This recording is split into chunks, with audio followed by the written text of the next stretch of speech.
Susan's heart pounded as she tiptoed towards the back gate, her breath coming in shaky gaps. Florence had promised to leave it unlocked. If Susan could just make it past the guards, she would be free. But every shadow felt like a trap. Every creak of the wooden floor sounded like an alarm. Her fingers trembled as she reached for the gate handle. She twisted it, locked. Her stomach dropped. No, no, no. Florence had promised. Then a voice behind her. Going somewhere? Susan spun around. Garry stood in the darkness. His face was unbearable and unreadable. His eyes were sharp, like a predator that had caught its prey. Susan's leg shook as she stepped backward, pressing against the cold iron gate. Garry, His lip curled into a smirk. Did you really think I would find out? She swallowed hard. I need to go. His expression darkened. Go where, Susan? Back to the streets? Back to starving? She clenched her fist. I would rather starve than stay here and be your prisoner. His jaw tightened. Then he took a slow step towards her. You signed the contract, Susan. Her breath quickened. You tricked me. He chuckled softly. Did I? Or did you just not read the fine print? She felt sick. How had she been so blind? She glanced past him, searching for Florence. Where was she? Had she betrayed her? Then the sound of hurried footsteps. A flashlight beam flashes across the yard. Sir, we found the maid. Susan's heart plummets. Two guards dragged Florence towards them, her wrist bound, her face bruised. Susan, I'm sorry, she whispered, tears in her eyes. Susan's stomach twisted in horror. They had caught her too. Garry's voice was ice. You really thought you could run? Then, without warning, he pulled out a gun. Susan's breath hitched. She stared at the weapon in Garry's hand, her pulse hammering in her ears. Was he going to kill her or Florence? Please, she whispered. Don't do this. Garry tilted his head. You think I enjoyed this, Susan? She didn't know what to say. Was there a part of him that actually cared? Then his voice lowered. I don't want to hurt you, but I need you to understand something. Susan's body shook as he took a step closer. You belong to me now. Her heart, her stomach twisted. You can't keep me here forever. His eyes darkened. Watch me. Susan's mind raced. There had to be a way out. Then she blurted out the only thing she could think of. Fine, I'll stay. Garry's expression flickered with surprise. But I have one condition, she added quickly. His eyes narrowed. Go on. Let Florence go. Let her leave. Unharmed. Florence gasped. No, Susan. Garry studied Susan carefully. Then slowly, he lowered the gun. Interesting. He motioned to the guards. Release her. Florence sobbed as the guards untied her. Susan, don't do this. Susan forced a smile, though her hands were shaky. I will be fine. Florence hesitated. Then, without another word, she turned and ran. The gate shut behind her. Susan exhaled shakingly. She had saved her, but at what cost? Garry leaned in close. That was a bold move, Susan. She kept her face calm, though inside she was panicking. She was now completely alone with him. Garry smiled. You intrigue me, and that's rare. Susan swallowed hard. So what now? His smirk widened. Now you prove your loyalty. Her stomach dropped. What did that mean? Garry turned and walked back towards the mansion. Come, there is something I want to show you. Susan hesitated. Then, with no other choice, she followed.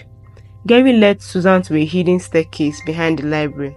Her heart pounded as they descended into the dark. At the bottom was a heavy metal door. Garry pulled out a key and unlocked it. Susan stepped inside and gasped. The room was filled with files, photographs, and camera. It looked like a surveillance room. On one of the monitors, she saw Florence running towards the woods. It was still watching her. Susan's blood turned cold. Garry leaned against the desk, watching her reaction. Do you understand now? She forced herself to her breath. Understand what? His eyes darkened. You can never leave me, Susan. Not really. A shiver ran down her spine. She had saved Florence, but she had walked straight into her own prison, and now she wasn't sure she could ever escape. Susan started at the screens, her mind racing. Florence was gone, but she was still here, and now she knew the truth. Garry had been watching her every move. He wasn't just possessive, he was dangerous. He turned to face him, forcing herself to stay calm. Why show me this? Garry smirked, as if reading her thoughts.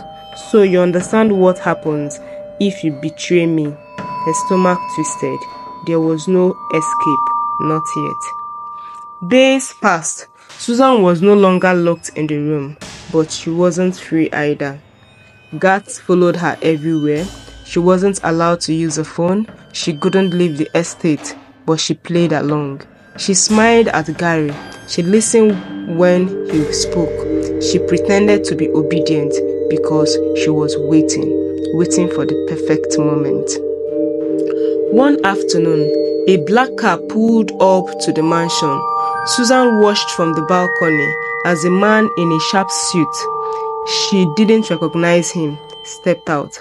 But the moment Garry saw him, his expression changed. Who was he, and why did Garry suddenly look worried? She leaned closer, trying to hear their conversations. The man's voice was firm.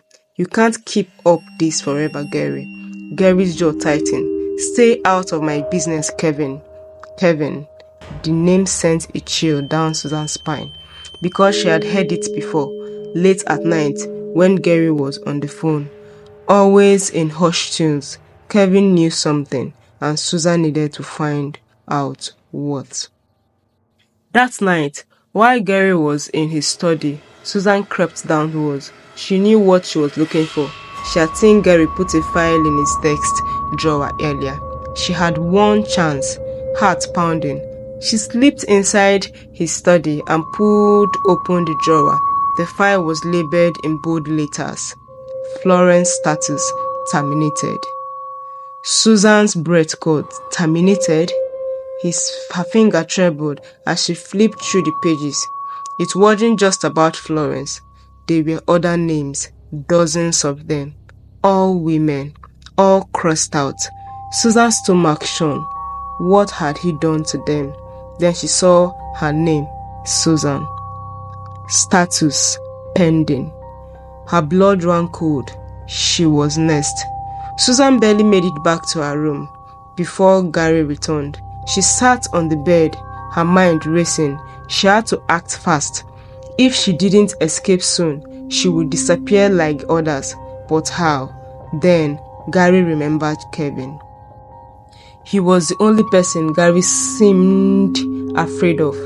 He was her only chance.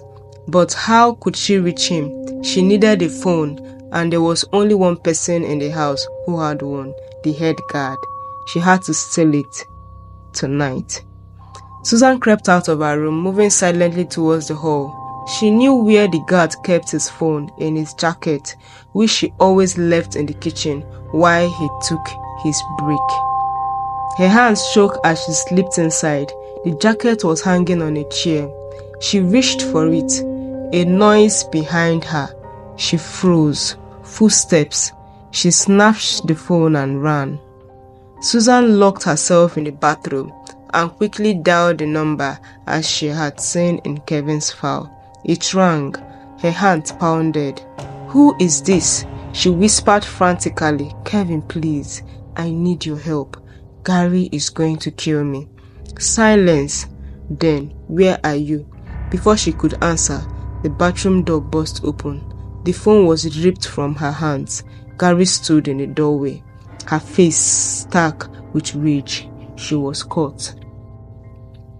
Garry gripped on her hand was like iron. He dragged her back to her room and threw her into the bed. His voice was low, dangerous. You just made the biggest mistake of your life, Susan. She gasped for breath. You are a monster. His lips curled into a smirk. And you are mine. Then he leaned in close, whispering in her ear, run all you want, but I'll catch what belongs to me. He walked out, locking the door behind him. Susan's chest heaved, but then her phone vibrated. Her eyes widened. She had slipped it into her sleeve before Garry took the guard's phone. She checked the screen, the text from the unknown number. Hang tight, I am coming for you.